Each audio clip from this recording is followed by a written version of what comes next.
Bonjour mes amis, bienvenue à l'office du dimanche en ligne. Je suis ravie que vous soyez là. J'espère que vous vous portez bien, ainsi que vos proches. Cet office est l'office des francophones. J'ai une pensée toute particulière pour tous ceux qui nous regardent de Belgique, de Suisse, du Canada ou d'ailleurs. Je salue également chaque paroissien de chaque église en France. Et vous qui êtes là, chrétiens, bouddhistes, musulmans, juifs ou quelles que soient vos croyances religieuses, vous êtes les bienvenus. La scientologie est la science de comment savoir. Quelle que soit votre foi, vous pouvez utiliser la scientologie sans renier votre religion. L'important est que nous nous entraidions pour utiliser les outils que nous avons. Nous allons maintenant commencer. Je vais commencer par vous lire le credo de l'Église de Scientologie. Je vous invite à m'accompagner pour ceux qui ont un exemplaire avec vous. Pour ceux qui n'en ont pas, je le ferai pour vous. Nous, membres de l'Église, croyons que tous les hommes, quelle que soit leur race, couleur ou croyance, ont été créés avec des droits égaux. Que tous les hommes ont le droit inaliénable d'avoir leurs propres pratiques religieuses et de les exercer. Que tous les hommes ont le droit inaliénable de vivre leur propre vie. Que tous les hommes ont le droit inaliénable à leur santé mentale. Que tous les hommes ont le droit inaliénable d'avoir leur propre défense. Que tous les hommes ont le droit inaliénable de concevoir, choisir, assister ou soutenir leurs propres organisations, églises et gouvernements. Que tous les hommes ont le droit inaliénable de penser librement, de parler librement, d'écrire librement leurs propres opinions et de se prononcer, d'écrire ou de s'élever contre les opinions des autres. Que tous les hommes ont le droit inaliénable de créer leur propre espèce. Que les âmes des hommes ont les droits des hommes. Que l'étude du mental et la guérison des maladies d'origine mentale ne devraient pas être séparées de la religion, ni tolérées dans les domaines non religieux. Et qu'aucun agent autre que Dieu n'a le pouvoir de suspendre ou de négliger ses droits de façon ouverte ou couverte. Et nous, membres de l'Église, croyons que l'homme est fondamentalement bon, qu'il cherche à survivre, que sa survie dépend de lui-même, de ses semblables et de l'accomplissement de sa fraternité avec l'univers. Et nous, membres de l'Église, croyons que les lois de Dieu interdisent à l'homme de détruire sa propre espèce, de détruire la raison des autres, de détruire ou d'asservir l'âme d'un autre, de détruire ou de réduire la survie de ses compagnons ou de son groupe. Et nous, membres de l'Église, croyons que l'esprit peut être sauvé et que seul l'esprit peut sauver ou guérir le corps. Je vais maintenant vous lire un texte, L'intégrité personnelle, écrit par L. Ron Hubbard. Ce qui est vrai pour vous est ce que vous avez observé par vous-même. Et lorsque vous avez perdu cela, vous avez tout perdu. Qu'est-ce que l'intégrité personnelle ? L'intégrité personnelle, c'est savoir ce que vous savez. Ce que vous savez n'est rien d'autre que ce que vous savez. C'est cela l'intégrité, il n'y a pas d'autre intégrité. Bien sûr, nous pouvons parler d'honneur, de vérité, de tout cela, ces termes ésotériques. Mais je pense qu'on ne les trahirait pas le moins du monde si ce que nous observions était vraiment ce que nous observions. Si nous prenions soin d'observer ce que nous observons et que nous observions toujours dans le but d'observer. Et sans nécessairement adopter une attitude sceptique, un esprit critique ou indulgent, mais certainement en maintenant suffisamment d'intégrité et de conviction personnelle, de confiance en soi et de courage pour pouvoir observer ce que nous observons et dire que nous avons observé. En dianétique et en scientologie, une chose n'est vraie que si vous l'avez observée. Et elle n'est vraie que selon votre propre observation. C'est tout.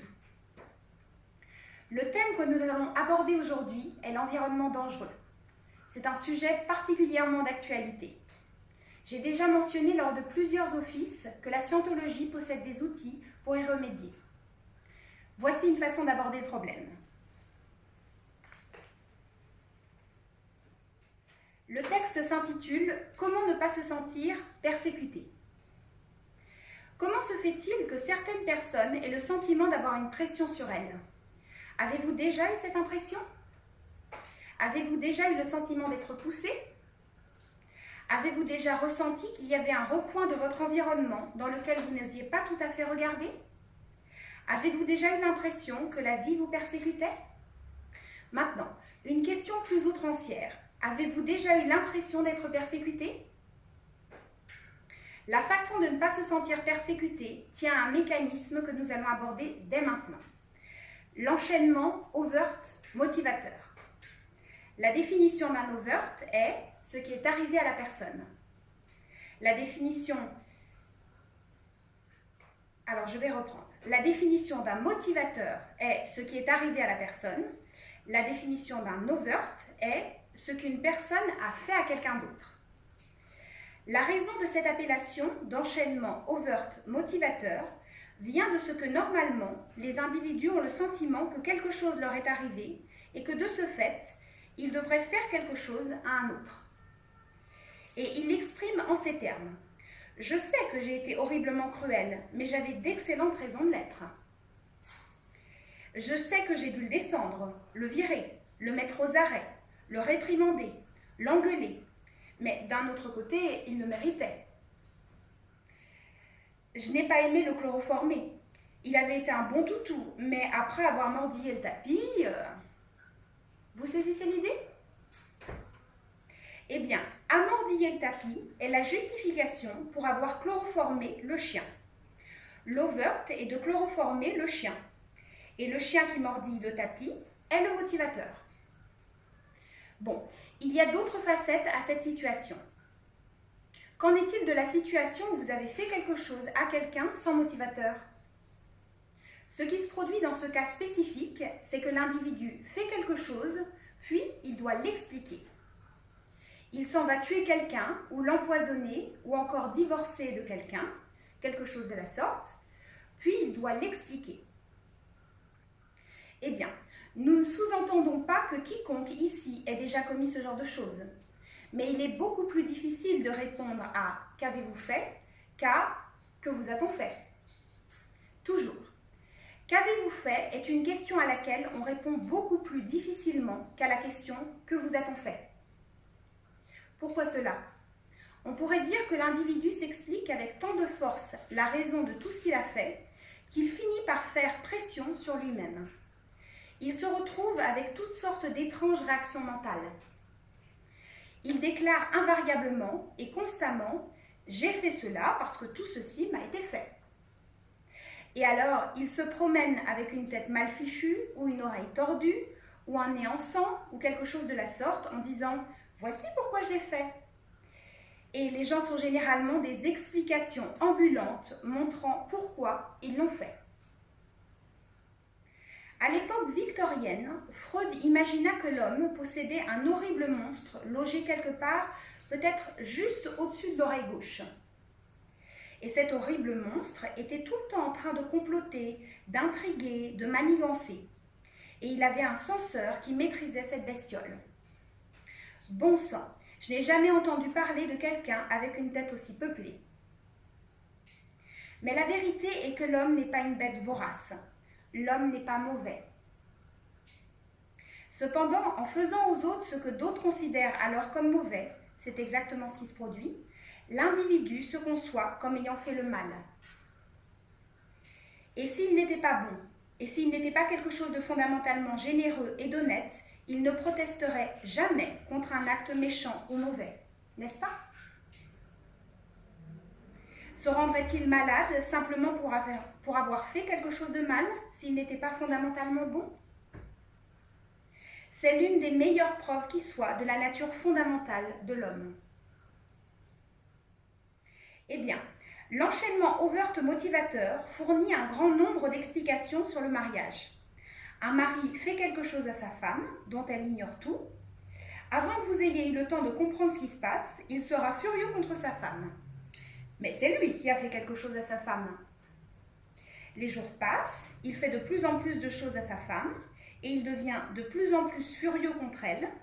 Puis les mois et les années passent, et il devient de plus en plus impatient et fâché contre sa femme. Elle ne comprend même pas ce qui se passe. De même, elle va à une fête. Elle sort dehors dans le jardin, et dehors dans ce jardin, il y a un jeune homme. Celui-ci lui donne un baiser rapide. Voilà quelque chose dont elle ne peut pas parler à son mari. Et ainsi, elle a commis un overt contre son mari. Eh bien, quelques autres fêtes et baisers plus tard, arrive ce qui doit arriver. Subitement, elle est furibarde après son mari. Elle pourrait tout bonnement le tuer. Pourquoi ? Une des meilleures explications est qu'il ne lui donne aucun motivateur. Mais dans les faits, elle entre tout simplement dans une rage folle contre lui. Vous découvrirez que la situation de presque n'importe quel mariage s'éclaircirait totalement, complètement, intégralement si vous nettoyez simplement les motivateurs et les overts. Et vous allez penser que le partenaire conjugal pourrait ne pas le supporter. Le plus drôle, c'est que le partenaire conjugal sait probablement déjà tout ou partie de l'affaire. Maintenant, lorsqu'un individu doit faire face à une relation personnelle qui se dégrade, il est vrai qu'il peut ne pas avoir la solution à cet état de choses. Cela dépend peut-être entièrement de l'autre facette. Il se peut qu'il n'ait aucune donnée à ce sujet. Si la relation se dégrade et qu'il sait en toute honnêteté qu'il n'a rien fait pour que celle-ci se dégrade, il lui faut alors savoir une chose. Quelqu'un est en train de commettre invariablement et continuellement un overt contre lui qui détériore cette relation. S'il veut rétablir la relation à un moment quelconque, tout ce qu'il a à faire est d'amener la personne à lui dire ce qu'elle ne peut pas lui dire, à confesser quelques-uns de ses overs, à s'en débarrasser. Ou s'il découvre que sa relation se dégrade, tout ce qu'il a à faire, c'est de nettoyer les lignes de communication. Dites à cette personne la raison pour laquelle elle est si furieuse envers l'autre. Vous pensez que cela ferait tout sauter ? Le plus drôle pourtant est que cette réaction ne s'est sans doute jamais produite. De cette compréhension découle toute la technologie de l'unité conjugale, de l'unité familiale. Pourquoi, à leur adolescence, les gosses se mettent-ils dans de si grandes colères envers leurs parents ? Ils ont accumulé suffisamment d'overt contre eux pour devenir furieux une fois arrivés à l'âge de l'adolescence. Les parents ne leur ont pas fait grand-chose. À chaque fois que vous laissez cette situation se déséquilibrer dans un sens ou dans l'autre, enchaînement overt motivateur de la part d'un côté ou de l'autre, une fois les lignes de communication de toute relation sociale rompues entre deux parties, vous obtenez une détérioration des relations personnelles. Et c'est l'unique raison de la détérioration d'une relation personnelle entre qui que ce soit, où que ce soit. Soit vous accumulez des overs contre eux et ils en ignorent tout, soit ils les accumulent contre vous sans que vous le sachiez. Tout ce que vous avez à faire est de remettre de l'ordre, de nettoyer ça, et c'est gagné. C'est un sentiment merveilleux d'être en harmonie avec le monde. Vous pouvez apprendre à résoudre n'importe quelle relation en étudiant simplement le manuel de scientologie, en découvrant comment on résout les conflits, comment on nettoie les overs, comment on sauve un mariage en faillite et de nombreuses autres choses. Vous pouvez accomplir des miracles selon les critères actuels de notre monde troublé. En complément de ce texte, je vais vous lire un autre sermon. Il ne peut jamais être trop lu, trop bien compris ou trop appliqué. Il s'appelle « La gentillesse ». Rares sont ceux d'entre nous à ne pas s'être un jour demandé « Ne vaut-il pas mieux être méchant ?»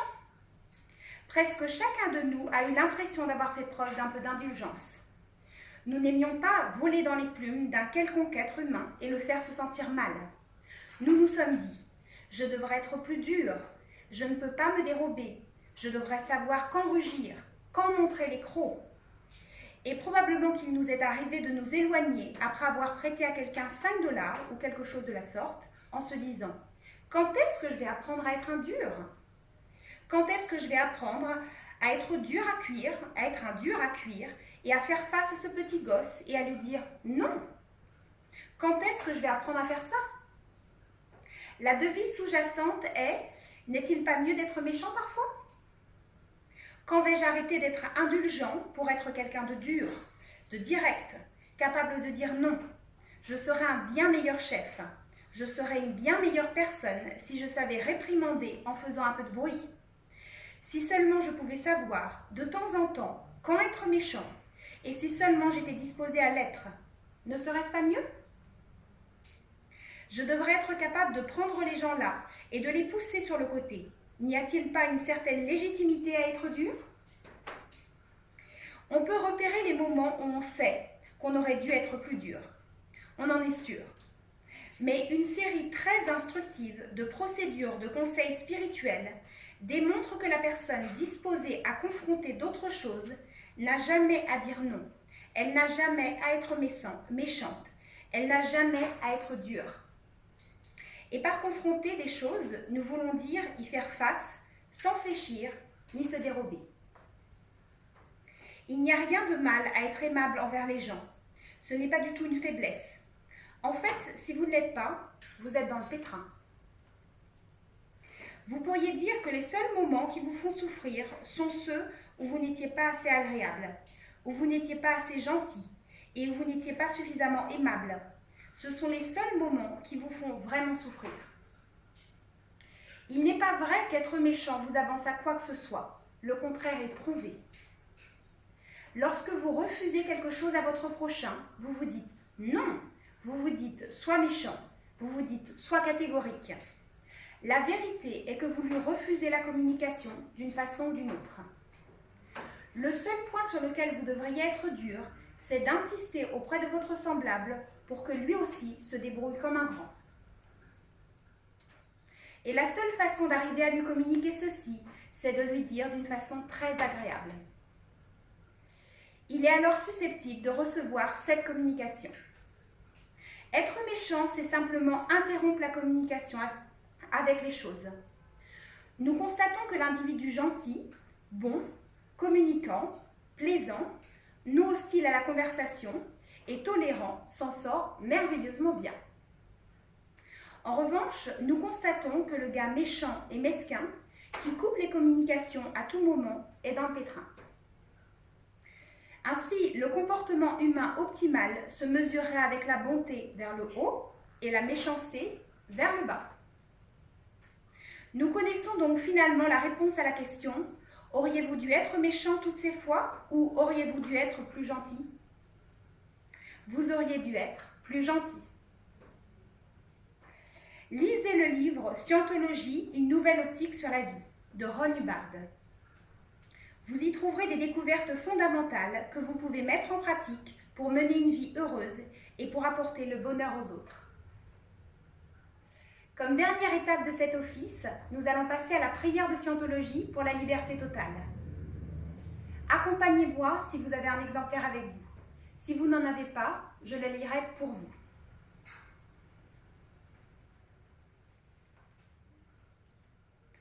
Puisse l'auteur de l'univers donner à chaque homme la possibilité de parvenir à la compréhension de sa nature spirituelle. Puisse notre conscience et notre compréhension de la vie s'agrandir afin que tous puissions découvrir l'auteur de l'univers. Et puissent d'autres aussi atteindre cette compréhension qui mène à la liberté totale. En ce moment, nous pensons à ceux dont la liberté est menacée, à ceux qui ont souffert d'emprisonnement à cause de leurs croyances, à ceux qui ont été asservis ou martyrisés, et à tous ceux qui se font brutaliser, piéger ou attaquer. Nous prions pour que les droits de l'homme soient préservés, pour que les peuples puissent croire et pratiquer leur foi librement, afin qu'à nouveau la liberté règne dans notre pays. Libérés de la guerre et de la pauvreté et du besoin, libres d'être, libres de faire et libres d'avoir. Libre d'utiliser et de comprendre le potentiel de l'homme, un potentiel d'origine et de nature divine. Et libre de parvenir à cette compréhension et cette conscience qu'est la liberté totale. Dieu fasse qu'il en soit ainsi. Nous en arrivons maintenant à la fin de cet office. J'ai beaucoup apprécié vous le délivrer. Je ne le dirai jamais assez. La scientologie est faite pour être mise en application. Alors, que pensez-vous d'appliquer les 2 sermons que nous avons vus aujourd'hui? Observez l'impact que vous avez sur votre environnement. Regardez comme votre entourage, au vu de votre bon exemple, change naturellement. Avec une influence apaisante, le monde n'en sera que plus sain. Et après tout, c'est ce que nous recherchons. Je vous invite au prochain office du dimanche qui aura lieu le 7 juin à 11 h en ligne. Je vous envoie toute mon affection et je vous souhaite un très bon dimanche. Merci beaucoup.